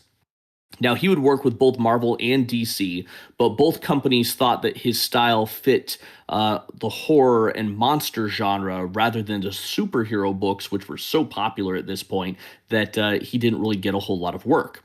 Now, the work that he did get outside of these genre books was mostly just inking instead of penciling. And as an inker, he became known as someone who could, quote, fix a penciler's work. And therefore, he often worked with some rather young penciling talents, such as this book early in McFarlane's career. So I kind of wonder if this pairing is that Alcala is fixing McFarlane as he's getting his start here. So I wonder if that's part of what you're seeing there, Stoker, of the difference. And I do think there is a big difference in McFarlane's art when we get to the fourth story in this, when McFarlane is doing his own inking and Alcala is not involved. It looks more McFarlane-esque, or at least that was the impression I got. Right.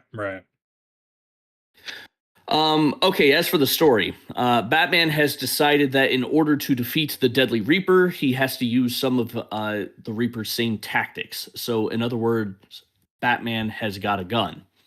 A mob boss from Metropolis is coming to town for some mob meeting, and Commissioner Gordon has set up a sting, but so has the Reaper, and thus so has Batman, in order to get at the Reaper. But when the Reaper escapes from this sting operation, Batman makes the mob boss, or takes the mob boss to the mob meeting and makes a mob deal with the mobsters to mob together. It was very confusing to me, so I started getting silly with my review here. Okay, so the mob started to get around to the idea of having a guy of theirs named Joe Chill take out the Reaper. And it turns out that Joe Chill is the guy who actually murdered Bruce's parents. All right, your thoughts, Stoger? Yeah, I mean, again, like touching on all this history of Batman while you have this young Bruce trying to figure out how he wants to go is intriguing to me. I'm not going to compare this stuff to year one because it's not on the same level as that. So, um, I kind of wish that the Reaper's outfit wasn't like red because I think he was much more menacing when it was just kind of black and darkness in the first couple panels we saw him in, with the kind of sky, coming out of there. This is a little bit less interesting to me, the this look here. Although the mask is, does kind of pull it together, that sort of Skeletor type of mask that you have going here. Um and bring Joe Chill into this is again playing with that the origin of or the death of Bruce's parents. Now some of this will get retconned out in what was the story? I'm gonna remember now. There's a like Crisis in Time or something like that. What is it? 0 Hour, Crisis in Time. So there's this like 0 hour crossover that's a few years in the future. And they'll have Joe Chill die earlier on. So some of this kind of gets wiped away and then brought back differently later. So the concept of Joe Chill and is he alive? Is he different? I think even Spider-Man played with this a little bit, like, is the guy who killed his parents around or not? Oh, the burglar. The burglar, yeah. So, Right. Yeah. um, and similar look and feel, right? They both have like very generic, like, bad guy esque looks, at least in this book tier too. So, Yeah. The flat cap. Right. yeah. So Yeah. some of the art's okay. I like the way that McFarlane draws some of the later issues. I think whatever they're trying to correct here, not to say anything in this issue is bad from an art perspective. It still looks great, but it doesn't it's almost like, oh, I guess that's McFarlane. Like it's not giving me what I expect, so to speak, there, even though I see little hints of it. What did you think in this one? Yeah. So I like that we have a parallel origin story for the Reaper and Batman, that the Reaper lost his wife and thus turned to vigilantism, but that his daughter has turned to the church and to charity work. And of course, Bruce lost his parents and became a vigilante. Um, on that note, though, why the heck is Bruce macking on a bride of Christ anyway, right? I know that she hasn't officially taken the oath at this point, but still, the woman's going to become a nun. What are you doing trying to get in her frock? I mean, that just seems wildly inappropriate to me. Yeah. Um, it's Bruce can find other ladies, I'm sure. Playboy's got to live up to Um, his name, man. um, anyway, yeah, we've already touched on the artwork. I'll admit, when I first was flipping through this book, I stopped on Detective Comics 578 and immediately recognized McFarlane's art there. And again, that's the one where McFarlane's doing his own inks on top of his own pencils. So I really do think Alcala is making a difference here in what McFarlane's art looks like. It's not bad by any means, but it's just not quite the McFarlane that we know. Um, and I feel like maybe I put this in my. Yeah, no, I'll save that for later. I had another thought of McFarlane's art, but I'm going to save that for the next issue. And I Something wonder more if this related to that. storyline as a whole suffers from the inconsistency in art. Again, none of the art's bad, but you get Alan Davis on the first issue, you get McFarlane, but you know, altered With in Alcala, in yeah. the middle, and then you get McFarlane pure at the end. If McFarlane pure just did all four issues, would that elevate things a bit? Maybe just at least from an artist perspective. I don't know. Yeah. No, I don't know. It's a fair point. All right, well, let's keep going. Detective Comics number 577. This is year two, part three. Same team as the last issue, so that's nice. Some continuity finally. Batman and Joe Chill work together to intimidate a group of hippies to start selling drugs for the mobs. That's right, Batman's trying to get hippies to sell drugs. Well, this is a ploy to get the Reaper to come out and attack the hippies so that Batman, Chill, and the mob can capture the Reaper. But Gordon and the police learn about the potential for the Reaper's attack, so they prepare a squad to do something themselves. So when the night comes for the Reaper to strike, everyone is there, causing chaos, and the Reaper is able to get away. Chill almost dies too, but Batman actually saves him. All right, your thoughts, Stoger? I mean, this issue feels so weird to watch like Batman team up with Joe Chill. I think like that it's like disconcerting to to have him do this for whatever reason. Um Knowing what we know about, the Joe Chill character and what he's done to him. I think that the art is somewhere in between what we got in the last issue and what we're going to get with McFarlane in the next issue, but it's still different. Like, I don't know, like the last issue felt like it was had a lot more polished colors. It felt like it was the recolored version. It was more modernized. It was but like this one feels a little grittier up until you get to some of the action poses. But like, all these like people scenes here in the middle for they don't look like they got as much attention in any sort of recoloring or readjustments that you'd have later. Um, I do think that the relationship with Bruce and the girl is weird. You can make the excuse that they kind of knew each other before, so he's, this is like an old love that he's kind of falling for and pining over. But you know, as you said, right? Like she was about to become a nun, uh, being sent off to the nunnery. So this whole thing is kind of odd. But I do like that we start to get these sort of more McFarlane-esque panels. It's almost like he's starting to get taken off the leash, and we'll get a lot more, in the next issue. What did you think of Yeah. this? Um, I'll admit I am starting to get lost here, and I don't mean that I don't know what's going on. It's more like I'm losing interest in this story. Kind of the impression I'm getting is that Barr may have been told to make it this story gritty and shocking. He was trying to do a revamped origin, and maybe that was in the wake of Crisis. Let's get some more adult things. I don't know though.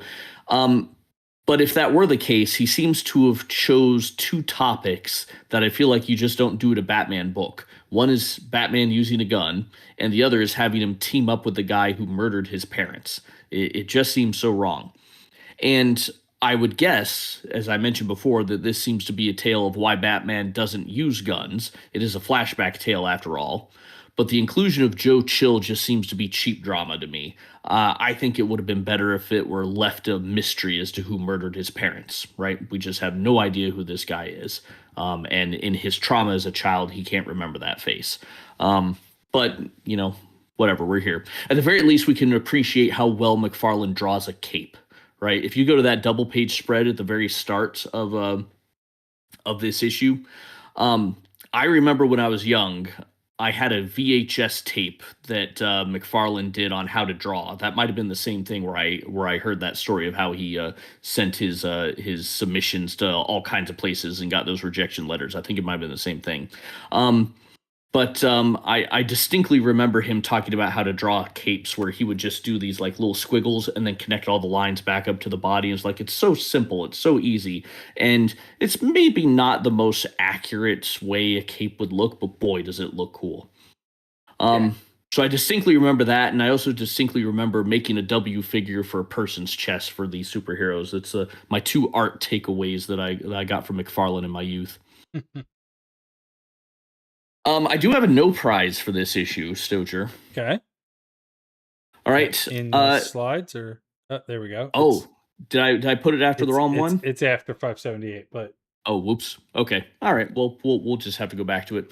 Okay, so for this one, the Sterility Award goes to Batman for his sharpshooting. Now, we established earlier that Batman can hit whatever he wants with a gun, even though he doesn't use a gun typically. He's very good at it. So when he and Joe Chill attack these goons on page 548, we can see that his first shot takes out a club, right? That's at the top there, the womb sound. His second shot takes out another club, the shoom sound. And then the third shot, you can see, takes out the goon's lower club, if you will. You see that third one where it's going? I see. Yeah, no sound effect there whatsoever. Maybe he was actually aiming at those chains, but boy, if you follow that sight line, yeah. I mean, that guy is. You got to cut off the criminals at their source, and they can't make any more. Good. Have some explaining to do to his girlfriend, right? Yes. All right. Let's actually do Detective Comics number 578. All right, so this is year 2, part 4. Todd McFarlane now doing his own inkings on this issue. We get another setup in the mob warehouse this time. The Reaper shows up, but so do the cops. Now, in the midst of the gunfight, Batman also shows up, but after a date and an engagement to Rachel Carlisle. So, out of the nunnery and into a wedding band, I guess. Well, during the shootout, pretty much all of the mobsters die, with the exception of Joe Chill. Batman decides to take Chill to the spot where he murdered Bruce Wayne's parents and to kill the murderer there. But he is interrupted by the Reaper, who actually takes out Joe Chill. So the Reaper kills Joe Chill. Batman and the Reaper then continue their fight atop a tower that's being constructed for the Wayne Foundation or Wayne Enterprises or whatever the hell it's called at this point. I don't know because I've lost interest. During this, Batman defeats the Reaper, but the Reaper takes his own life by falling off the top of the building. And the revelation that the Reaper was Mr. Carlisle then sends Rachel right back to the nunnery to atone for her father's sins. All right, Soldier, your thoughts here. I mean, as one does, right? Like, to atone for your father's sins, you must swear your life to the church and Christ. Right. I mean, perfect sense. Makes all the sense in the world. I mean, look, this issue is all about McFarlane's art, in my opinion. The Joe Chill stuff is silly. I appreciate the motivations of this the Reaper villain. I like the villain, who he is and things of that nature. But really what I appreciate about this issue is seeing like the cool McFarlane art. That's really what it is. So especially on this last page with that ridiculous cape. I mean, that's just, come on. I mean, like, what? Yeah. How do you pack that away when you're done with it? So what did you Yeah, think? gosh, that's true. It's huge. Yeah, I mean the story in this one was a mess, and I don't know if the blame for that should be put on Barr or McFarlane. If his art was just, and again, his art's not bad, but the sequential storytelling is difficult. Once we get into the gun battle in the warehouse, I was just lost as to what was going on. Um, so the story certainly did not live up to the precedent of the year one storyline. And again, I don't think that's this story's fault that editorial slapped the name year two on it. Um, but it's missing what was great about year one by being different and inventive. Instead, this story seemed to be just cheap drama and cheap action sequences, which look cool. There's no denying that page you got there right there, Stoger, is really cool. But it's just a shame because I've liked Barr's other work in this volume. This one just kind of landed with a thud for me. Yeah, I wonder if it didn't have the year two label, as I said earlier, like would it be as disappointing? Or Yeah. is does it unnecessarily raise the expectations? Could well be. Now, granted, those who have seen that movie that you were talking about, Stoger, whose name I can't remember, I bet they look on this fondly if they really love that movie, Yeah, right? Because of the the movie inspiration. doesn't steal from the plot, uh, like specifically. Like it takes like chunks and little pieces out of here. And the Phantasm looks like the Reaper. So like Hmm. from a villain perspective. So um, but yeah, it's not like a beat for beat, or it's not even like plot wise. I think it's actually very different. But there are some things that it lifts. All right, shall we continue on here? Do it. All right, this next one, Batman: The New Adventures, number 412, The Sound of Silence. All right, so Max Allen Collins writing, Dave Cockrum on pencils, and Don Heck on inks. Gotham's church bells have mysteriously gone quiet, and it seems that someone has stolen the clappers. Well, it turns out a mime is likely behind the caper. A young woman who grew up hating the noise of her father's firework factory has took to the silent art and has used her inherited fortune to fund her artistic endeavors. But when her funds were depleted and funding for the arts from the government were pulled, well, she was left to street perform. And guess who decided to wage war against noise? The mime, right? Anyway, they catch her at a heavy metal concert with a band meant to be a play on Twisted Sister, but with a vocalist looking like a Kiss reject.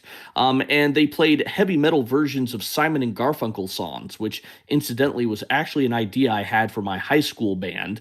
But the band I was in high school wanted to do more alternative stuff and not heavy metal, so we didn't go anywhere with it. All right, Sojer, your thoughts? I mean, this is just kind of silly. Like it's It's so dumb. it's I don't know.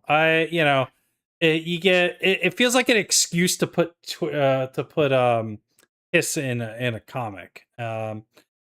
Now there is a character that is the mime that it's probably a different person, but there's a mime character that will be part of a future storyline. So there is a storyline called Doomsday Clock, and it is, for all intents and purposes, it is the official sequel to The Watchmen. So at some Mhm. point in time, they decide, all right, if Alan Moore doesn't care, we don't care either. Because Alan Moore famously divorces himself of all this work from back then. And what they did is they started to put out sequel books to The Watchmen. They put out some miniseries for different characters, and then there was this sort of like maxi series that was very much, drawn and set to evoke everything that the Watchmen series had, but the difference is it was basically the Watchmen are now integrated into the DC universe. Um, and there is a character in there called the Mime, and uh, she's got a husband who's also a mime, or it's weird, but like but there are these like that's the only other time I know of a character named the Mime is in that storyline. In fact, she ends up being pregnant, and spoiler, the baby gets taken to an alternate universe and is like the becomes like the Superman of that universe, or that's what's at least implied. Because what's the guy from Watchmen that's all blue, walks around naked all the time? Oh, um, oh shoot. Now that you say it, of course, I'm not thinking. Um, but Dr. Manhattan. Yeah. So Yes. it's like something to do with Dr. Manhattan and him rebooting and whatever. So like Dr. Manhattan's basically the villain of the Doomsday Clock storyline, and he's the cause of the DC rebirth era. So after the New 52, they run that its course for 5 years or whatever it was. They know it's not really working out, so they sort of they introduce the Watchmen, or the at least Dr. Manhattan, and that he becomes part of the rebirth era that basically undoes the New 52 but brings back elements from before that, and does this whole weird, because DC is always about like resetting the clock, or resetting the things in the DC universe. So for me, like there was just some interest of like, oh, is this that character, or is this a version of it, or whatever. But beyond that, this was just a kind of a silly story and stuff like that. So anyway, Yeah. I couldn't tell you if this is the same character or not because I've read The Watchmen, but any of the rest of that stuff I haven't bothered. I thought, what's the point? The Watchmen was just so perfect as its own individual thing that to add to it is just it just cheapens it. Um, Not the original, but the attempts to capture that again, you can't really do that. I looked up this character and she does appear again, but it's like background character. She's not hmm really doing anything. She's just kind of there. I liked the initial caper of someone having taken all the church bells in Gotham. I thought that's an interesting angle, but then that gets abandoned as soon as we get to this hunt for the mime woman that we're just trying to find her. I mean, the idea that she wants to silence the city, well, I don't think the church bells would be the first place I would go to. I would try to take everybody's transmission out of their cars or something like that. Um, and I don't mind the idea of that this is a mime, a woman who grew up hating noise and turning to villainy. I don't mind that idea, but it just comes off as stupid in this one. There's nothing threatening about her. She's just a silly person who tries to get on the stage. It's just yeah, I don't care. yeah, something I looked up said she's a failed '80s villain. And to just for super accuracy, technically speaking, so she's definitely not the one that shows up in Doomsday Clock. Um, technically speaking, she bu- bu- bu- bu- so the mime that comes later in Doomsday Clock is actually the guy that I was referencing. I said there was like a couple, and the girl is called the marionette. So, if I'm understanding that correctly, and I think I am. So, so yeah, she's the marionette, he's the mime, but same idea. They both look like this. Yeah. So, anyway, moving on All from right. Well, Kiss and all this stuff. yeah. Let's get away from this travesty and get to our last issue in this volume. This is Detective Comics number 579, The Crime Doctor's Crimson Clinic. This is written by Mike W. Barr, art by Norm Brayfogle, and we've already talked about them. This splash page with the introduction to the story, I thought felt very golden age. What is it? It's just kind of a breakdown of what's going to happen. They're kind of setting up the story and everything. That's yeah, that right there. That definitely does not seem to be the norm in the 80s.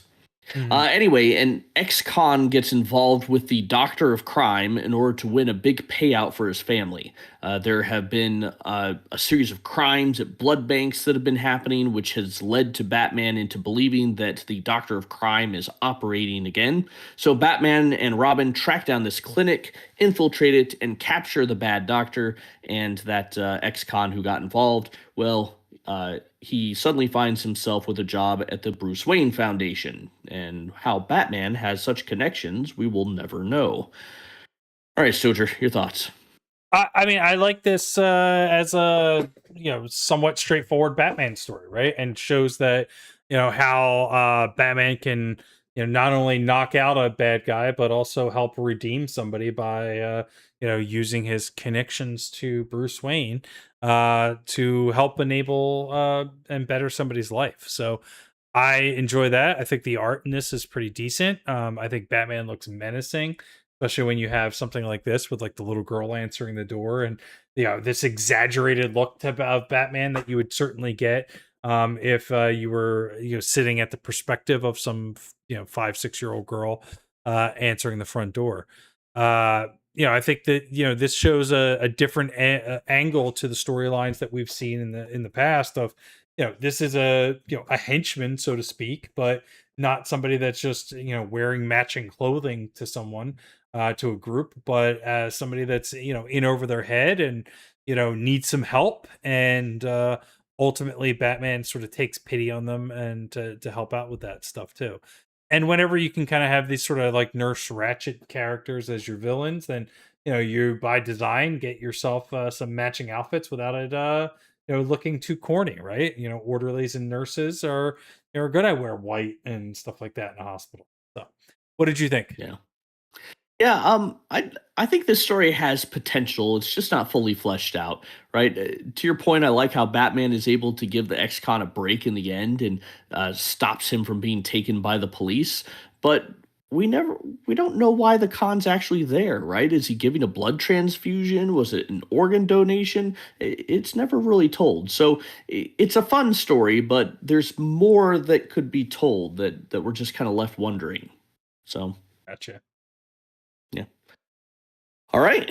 I think that's it for our volume. There's no bonus material because I this is only the third DC Finest I've ever read, and the second one that's been on our show. I don't think DC Finest do bonus material, do they? No, not I haven't really. seen any. Yeah, there might be something that sneaks in from time to time, but I think this one was over 600 pages, so I'll take Yeah. that over the bonus material. Yeah. I mean, I like the bonus material. I like getting that behind the scenes look at stuff when it's something worthwhile. Sometimes it's not, but yeah, this is a beefy one. Um and I thought this was a very entertaining volume that has some clear high points and some middling points, but can also be confusing because of the whole soft reboot thing that we get from the Crisis event. Outside of the year 1 and year 2 storylines, plus the 4 issues reimagining of Jason Todd's origin that we get in the Batman: The New Adventures, with the exception of those, these are all simple one and done stories that don't really rely heavily on continuity, and they're generally entertaining. The Batman Year 1 storyline is clearly the highlight of this volume, and while that can be read separately without the rest of the issues in the book, it's interesting to have it within the context of the other Batman issues that were coming out at the time. Batman Year 2 is clearly rougher and should not have been saddled with the weight of having the same naming convention of Batman Year 1, because that clearly raised expectations for the story, which it just didn't meet, as we've kind of said. But seeing some early Todd McFarlane art is interesting from an historical perspective. There really are a number of talented artists and writers who are working on this book at this time. It's just kind of a shame that there isn't more consistency. So, for my rating, I would give this an 8.5. This is really good. Year 1 is the only real standout, though, and the lows, well, they're not really that low. So, Yeah, I think for me, I was pretty high on this volume, but ended up at the same number that you did. So I have less complaints, but the same end result. I think you get a lot out of this. You get a good balance, as I was saying earlier, between post-crisis and pre-crisis Batman. And knowing that there's not this sort of like hard reboot of Batman, but you get some of these little sillier storylines there. You get the spectacular art by Alan Davis, and you get very solid art throughout the rest of the book through every other artist that contributed to it. There wasn't any issue that I looked at in this particular book and I was like, I don't like that. Everything fits, and I think Batman's a character that plays well with a wide gambit of different artistic styles. Like, you have to like come to the table with something really bad or something really lazy to mess up a Batman book, because if your style is very campy or superhero or polished or something like that and bright, you can make that work with Batman. If it's loose and sketchy and dark and muddy, I mean, he's a detective in the shadows. You can make that work, right? And everything in between. So, I was very happy with the art throughout the issue that throughout this book.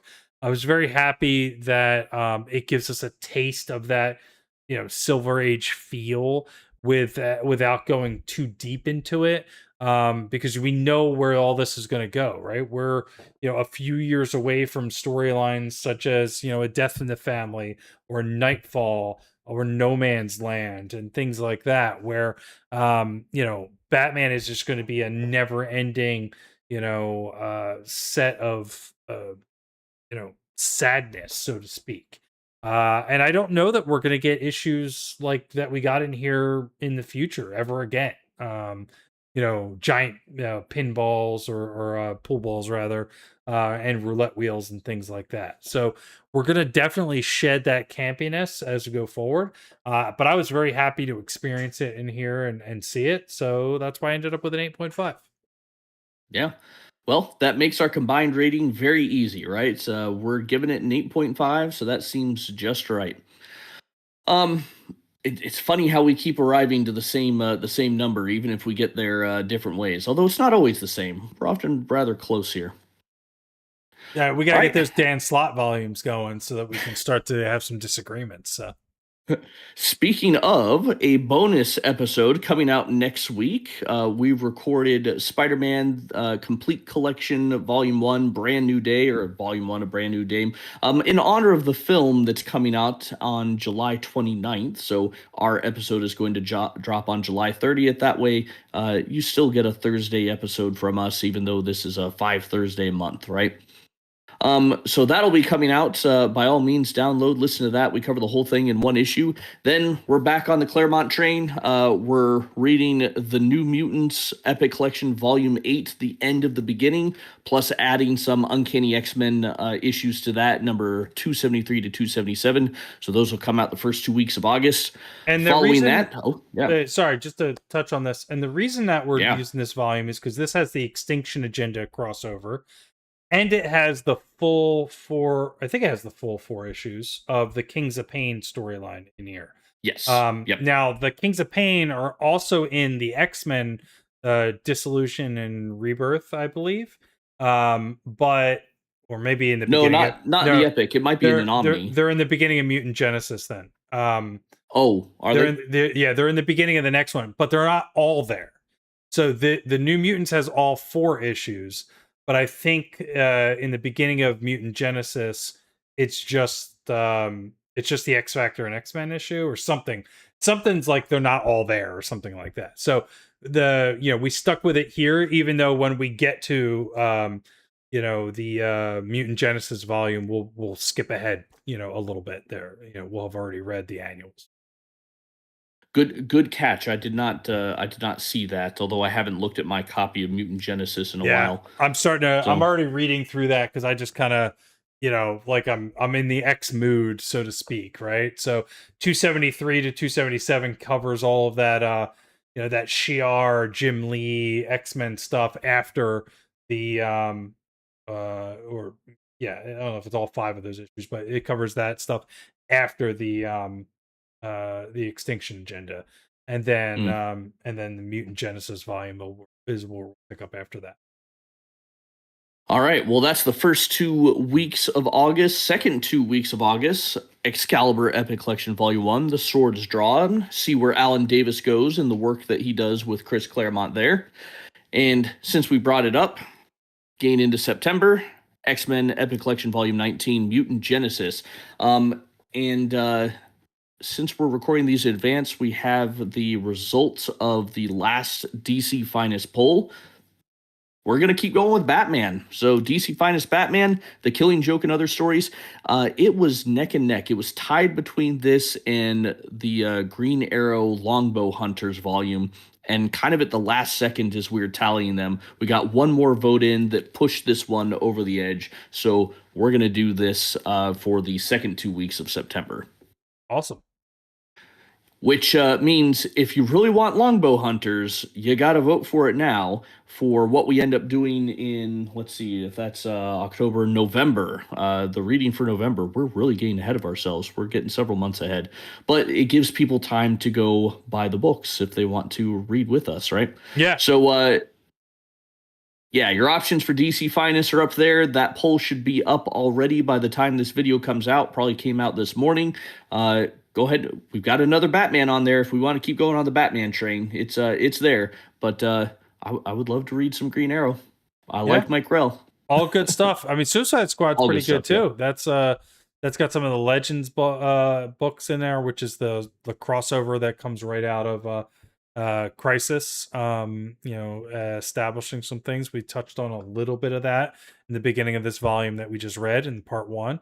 And then that Superman Time and Time Again is an interesting storyline. I haven't read all the way through yet, but I have that in my I have the Superman Omnis for the Triangle Era. So that is right, I think, at the beginning of the Triangle Era for that. So. Yeah, I have no idea, but I'm expecting dinosaurs if we get that one. I think you'll get a dinosaur. I mean, with that cover, we got to get some dinosaurs. All right. I think that is it for us. Stojr, do you have any final thoughts? No. I think this was enjoyable. I'm enjoying these DC Finest and Batman's always a great read. So you're really happy to have gone through this one. Yeah, really enjoying it. I've said before, I'm trying to stop myself from getting fully on the DC Finest train because I can't afford that after I'm fully on the Marvel Epic train. Although Stojr, I just bought Green Lantern DC Finest. I'm buying the Green Lantern ones now. So yeah, but of course we're reading the best ones right now, right? They're not all going to be this good, surely. Yeah, Uh, I'll tell you one that I was slightly disappointed in is the Crisis on Infinite Earths, because I actually, because it collects everything and puts it in reading order, like, or publishing order. mhm. Um, I I wouldn't recommend it unless you're unless you're a completionist. So for me, I'm going to enjoy it because I've never seen like those ancillary stories, right? But like if you were going to read Crisis on Infinite Earths, I actually wouldn't recommend the DC Finest. I would say pick up the trade that just puts you right through the main, what is it, 12 issue series or something like that, and just read it straight through versus, the random Justice League issue that happens to cross over with the Justice League. Or, if we went back to the volume before this, the Batman Red Skies, the Red Skies is the impact of Crisis. So there's some stuff there. But like those issues like don't have anything to do with the main storyline. So to kind of see them all collected in the crossover book isn't great. So that's one that is, I like that it exists, but I wouldn't recommend it if it's your first time reading Crisis, as an example. Well, you know what? Since you have that finest, and thus I decided to grab a copy as a possibility for the show, we could put that to the test because I have not read any of that. Yeah, I We could actually see have that. how I view it. I have Crisis on Infinite Earths in three formats now. And Jeez.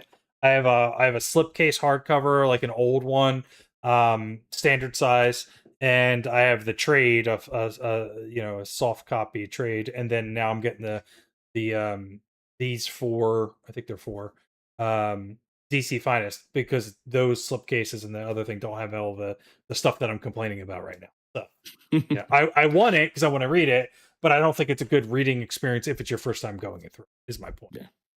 All right. Cool. Well, let's go ahead and wrap it up then. Thank you very much for watching. Thank you for listening. Again, please click like, subscribe, tell your friends, tell your enemies. We appreciate having you guys along. We would appreciate having your friends along too. And, just read comics with us. This is fun. All right. We'll catch you all next time. This.